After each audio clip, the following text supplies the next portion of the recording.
Halo, Sobat Sehat semua. Jumpa lagi dengan Nergian Health, yang akan membawakan informasi kesehatan untuk kita semua.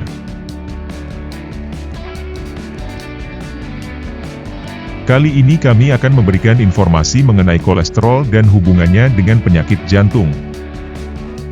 Pada dasarnya kolesterol merupakan salah satu komponen dalam lemak yang diperlukan sebagai sumber kalori, membentuk dinding sel-sel tubuh, sebagai bahan dasar pembentukan hormon, vitamin D, getah empedu DSB. Terdapat beberapa jenis kolesterol dalam bentuk lipid dan protein yakni 1. LDL atau Low Density Lipoprotein dikenal sebagai kolesterol jahat karena merupakan penyebab utama munculnya plak dalam pembuluh darah. 2. HDL atau High Density Lipoprotein dikenal sebagai kolesterol baik yakni mengangkut kelebihan kolesterol dari jaringan dan membawanya kembali ke hati untuk diproses kembali atau dibuang dari tubuh. 3. VLDL atau Very Low Density Lipoprotein digunakan untuk energi dan pemindahan lemak. 4. Trigliserida merupakan sejenis lemak yang dibutuhkan untuk pencernaan. 5. Lipoprotein merupakan jenis kolesterol erat kaitannya dengan aterosklerosis dan penyakit jantung koroner. Tubuh memerlukan kolesterol dalam jumlah yang sedikit. Sebagian besar dibuat sendiri oleh tubuh di dalam jaringan hati. Sebagian lagi diperoleh dari makanan yang kita konsumsi. Jika berlebih, kolesterol dapat menumpuk dalam dinding pembuluh darah dan menimbulkan suatu kondisi yang disebut aterosklerosis yakni penyempitan dan pengerasan pembuluh darah yang dapat menyebabkan terjadinya penyakit jantung koroner dan stroke. Beberapa kondisi berikut perlu diwaspadai sebagai tanda kadar kolesterol tinggi. 1. Mudah lelah.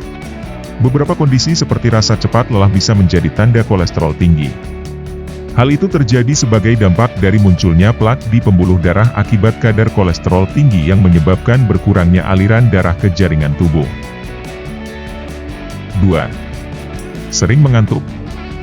Sering mengantuk bisa menjadi salah satu tanda tidak langsung dari kolesterol tinggi dan adanya penyumbatan pada pembuluh darah. Mengantuk juga berkaitan dengan aliran darah yang membawa oksigen ke otak berkurang. 3. Nyeri yang terjadi pada bagian kaki. Tanda kolesterol tinggi lainnya juga dapat menyebabkan nyeri kaki. Seperti asal-usul rasa lelah karena kolesterol tinggi, penumpukan plak yang terjadi pada pembuluh darah di kaki.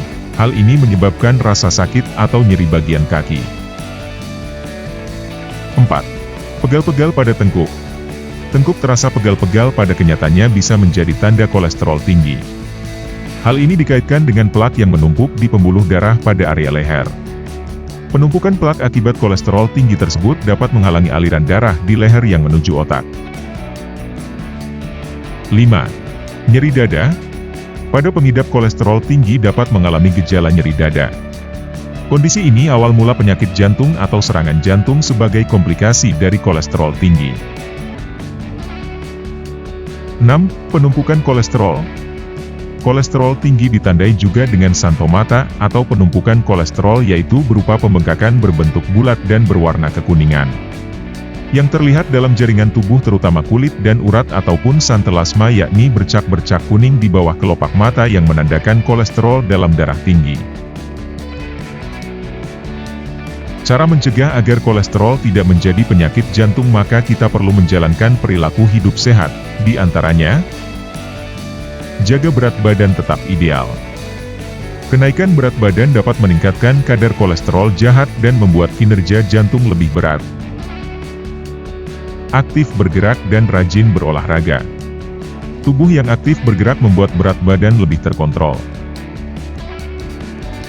Jalani pola makan seimbang.